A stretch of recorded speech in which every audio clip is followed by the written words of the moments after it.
Hello, everybody. Welcome back to my channel. If you're new here, then welcome. My name is Debbie, and this is my crafty den. Hi, everyone. I've just been making a couple of notebooks, journals. I'm actually thinking about using these for glue books. But the reason that I started making these was because I wanted to. One's a little bit shorter than the other. But the reason that I started making these was because I wanted to use some of my papers up. And I decided that I was just going to make a couple of journals.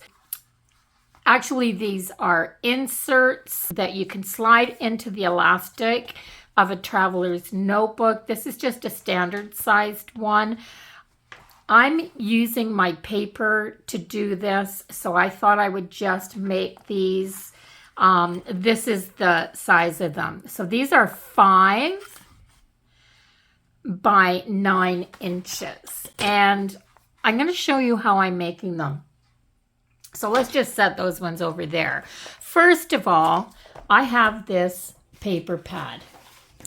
This is about 4 or 5 years old. It's been around for a long, long time. There were 180 sheets of paper in here, just in all of these colored prints. So tons of paper, and I haven't been using these. After I used them for the first initial project that I got them for, I never used them again. So I still have a good 1/2 inch, so there's like 100 or more papers here still. But I have papers that look like this. So they're in different colors. There's gray, there's blue, there's green. There's this kind of harvest gold yellow. There's some orange. There's mixed colors. This is a red and a yellow. There's the reds, pinks, purples. You guys get the idea. Like, just look at all of these papers and all of these colors. But this isn't cardstock, guys. This is no heavier than your average printer paper. This is thin paper. So this is good for the inside of a notebook. I also have this, which has been around for almost as long. I hauled this. This is Die Cuts with a View, DCWV. This one was a project stack. This had stencils. It's cardstock. There's craft papers in here. And I made one project. What did I make out of this? I think I made a banner out of this using some of these papers. A spring banner a couple of years back. So there's this cardstock, which is really good for the covers of notebooks if you're going to use them just for writing in. But there's these different colors. And in here, there is this gold color, this bright yellow. I'm going to pop that out and use it. There's only the one. And I've also taken some papers out of the other one, and I've taken a bunch of these golds, yellows, whatever this color. I'm calling it harvest gold because that's the closest that it's to. I mean, as far as I can see. But I've been just taking the 12 by 12 inch papers. I've taken a couple of the orange sheets. I folded one with the print in and one with the white in and the print out, and then put them together. So in my notebooks, I have this situation happening. So when you open them up, I've got just a plain page, and then I've got these 2 matching colors. Then when you turn the page, you've got a plain page and then matching colors. Again, 2 different prints, but the same color. And this one is mostly the reds, the purples, the pinks. The other one is, I tried to keep them in the same color tones, the greens and blues. And I even put a gray one in here. And then this one has, I've chosen some of the red and yellow. I've chosen a lot of the yellows, but none of the same patterns. So I've got these two patterns, and I've chosen some orange in these two patterns. So how I've been doing it is I've been taking the ripped edge, keeping it at the bottom, and then I just fold my pages. I haven't cut anything off these yet. They never tear out of this paper pad straight either, so I always have a rough edge. And because this is cardstock, it's really hard to fold this in half. And what I'm really concerned about is keeping the top edge straight. Just keep that top edge straight, because the other ones are going to be trimmed off. So I've got one, and I'm going to fold this one the opposite way so that the color is on the outside instead of in. This is just a quick project. So I can take this one now and I can tuck it in this way, and then when this is sewn together, my two pages will be like this. I will have my colored pages on the inside, two different patterns, one color. And I've been doing this 5 times.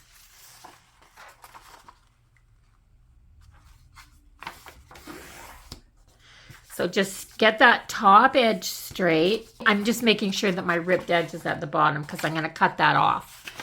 And then this one is going to be folded with the print on the outside. So get my top lined up and then just fold straight down.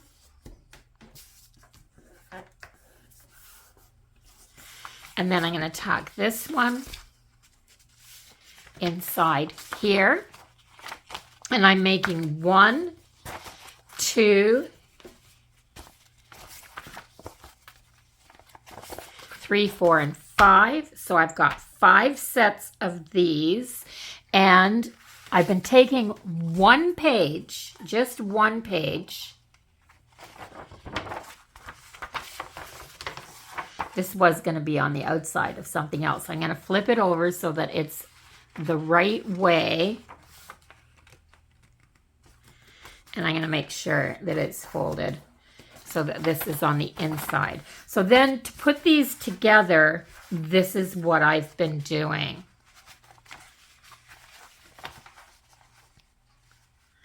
How do I want to make these together? So I want a yellow one first, this red and yellow one, a yellow one, an orange, a yellow one, and the gray in the center. So I'm going to take these, I'm just going to fold this open and slide this one into it. And then I'm going to go through them and do that with all of them. So I'm just going to put all my pages together, always sliding the white into the white. Or if you've got double-sided paper, you could do that as well.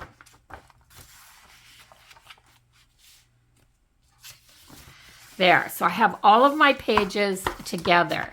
I am just going to make sure all my tops, just loosely bang these down, let them fall, and make sure my top edges are all nice and straight.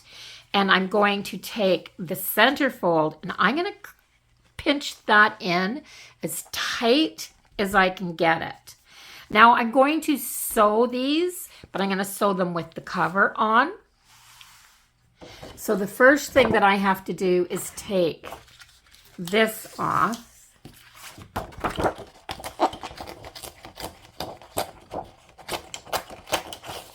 I guess I don't have to because this is going at the bottom.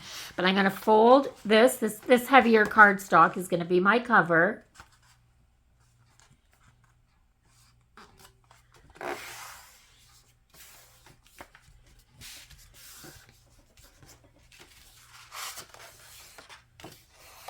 I'm going to put that on the outside of these. And then just making sure, once again, I want to make sure all my papers are down so that my top, this is my top. That's the only edge that I'm really concerned about right now. Then I'm going to open this and I'm going to pinch my spine together with my fingers and my thumb. Put my thumb in there really tight.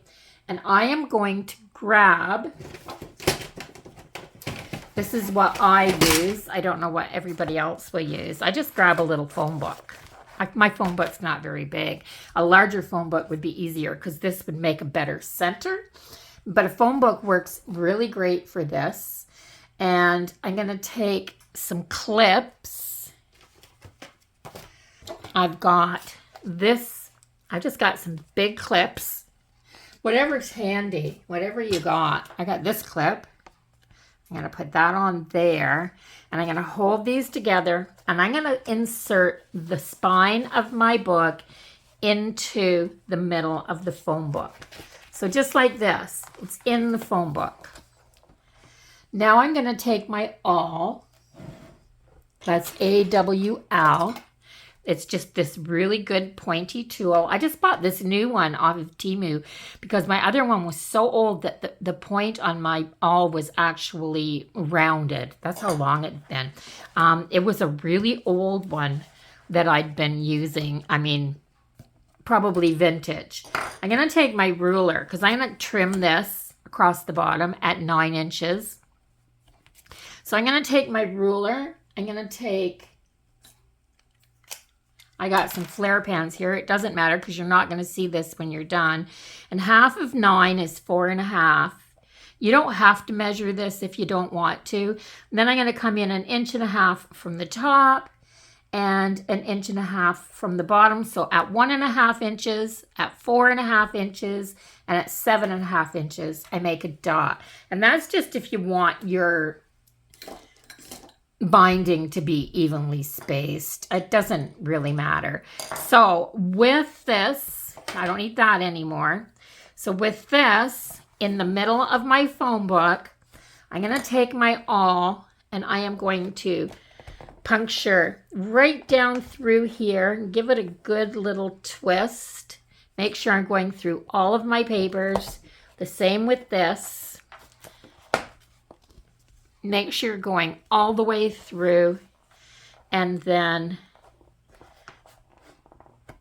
right there, just the crease in the phone book just helps your pages stay together so they don't separate.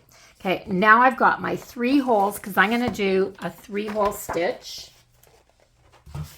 And I'm going to show you how I do that. It's so easy. Anybody can do this. It is like literally the easiest thing you can do. This is how many, see this? This was a great big huge roll of twine. A massive roll of twine. That's how many notebooks I've made over the years because that's all this has been used for. And I'm soon going to have to buy another roll of twine. I really like this one. So I'm just going to take about 3 of my notebook lengths of this because I know that that's always enough. Just a little over 2 lengths would probably do it, but 3 gives you lots left over. And I don't like having a short end when I'm trying to tie my little knots. Whoops. I reached for this and knocked it halfway across the room. So this is a candle. Just one of those emergency candles. And if you can, I don't know if you can see this or not, but it has little marks like slices in it. It's from doing this. I take my thread and pull it, hold it with my thumb and pull it tight across the candle because waxed thread or waxed twine for bookbinding is actually pretty expensive. And when I do this, I end up with the same thing. I've used really cheap dollar store twine and now I've got some waxed thread. So I'm going to take my needle. This is the one I like to use. It's got a nice big eye in here for me to get that through. And this end is slightly rounded. It's not really pointy like a sewing needle. I'm going to take my end of my thread, and with my thumbnail and my finger, I'm going to flatten that just a little bit. And then because that wax is on there, it's going to stay on. And that's how easy to get all those threads through the eye of that needle. So waxing does a couple of things for me. I think it probably adds strength to your string as well. But what I notice is that it goes through your needle easier because you don't have a bunch of frayed threads at the end. And it slides through your paper really easy when it's waxed as well. Like there's hardly any drag. So all I've done is gone through the middle hole from the center of my notebook to the back. I'm going to turn around to the back, and I'm going to go to my top hole or bottom hole, whichever. It doesn't matter. You just go through one of your ends from the back to the center and just pull that through. Then what you're going to do, you're going to take your thread, you're going to bypass this one. Don't go back through this one. Bypass and go through the bottom hole.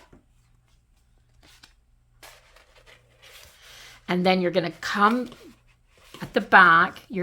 I always take this and hold it tight, because you don't want to go through that thread because it'll tangle your two threads together.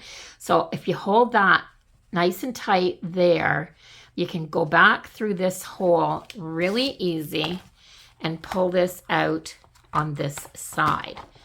Now I've got both my threads to the one side here, and I don't want that. So I'm going to take, I don't need my needle anymore. I'm going to take one of these threads and I'm going to go under that so that I have a thread coming out on the left side and one coming out on the right side of this centerpiece that goes all the way straight through. Because now when I tie this in a knot, that center thread, which just pull that so that that's tight, but not tight enough to rip your holes. That center thread is going to keep my knot from pulling back through the hole. So I'm just going to give this a quick tie, which I find it snugs up really tight with that little bit of wax on there as well. So 1, 2 will probably do it. I always do 3. And then I can cut this off nice and close. So all my book is bound together now. So I'm going to take, this is the top. This is my nice flat top edge. And I've got my cutting mat here. I'm going to take my cutting mat. So I'm going to line the top up here so that it's nice and even along one of these lines. I am going to use my ruler to mark 9 inches.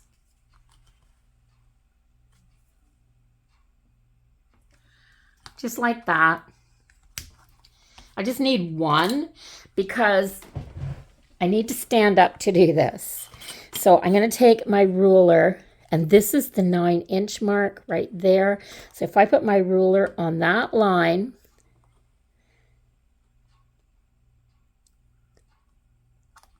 so I've got it lined up here and down here. I'm just going to take my alpha knife, and I've got it locked. I've got a new blade, and then very lightly, I'm just going to start cutting. You don't want to press too hard. I hope I'm not yelling because I'm standing up, so now I'm right at my camera.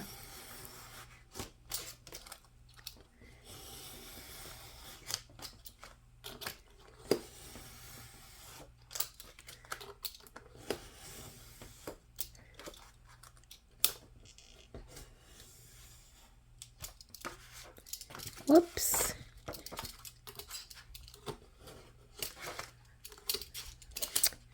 Why is it not cutting right there? I always have trouble right at that edge, but that edge is going to get cut off. So all of this, because these are nice big strips, go into my scrap basket. And now I'm going to line this up so that the spine, make sure you got your thread here so you know it's your spine. Line it up along an edge. If you don't have lines on your cutting mat, just take your ruler and mark a dot. So you can mark a dot here at 5 inches, a dot down here at 5 inches, and then line your ruler up on those dots.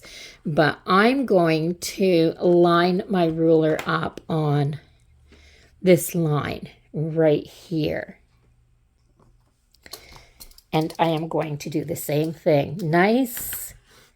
Whoops, my blade's not locked. There.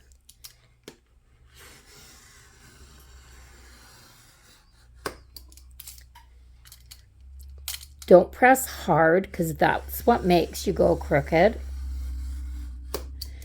Just hold your blade snug against your ruler.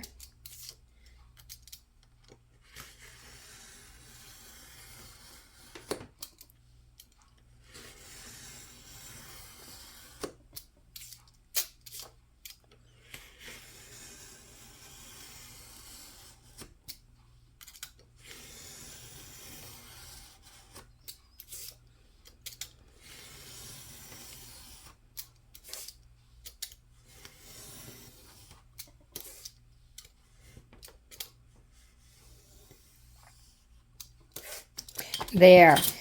Now I can sit back down again. I have to do that, I have to get right up and stand over the notebook or I can't get it cut straight.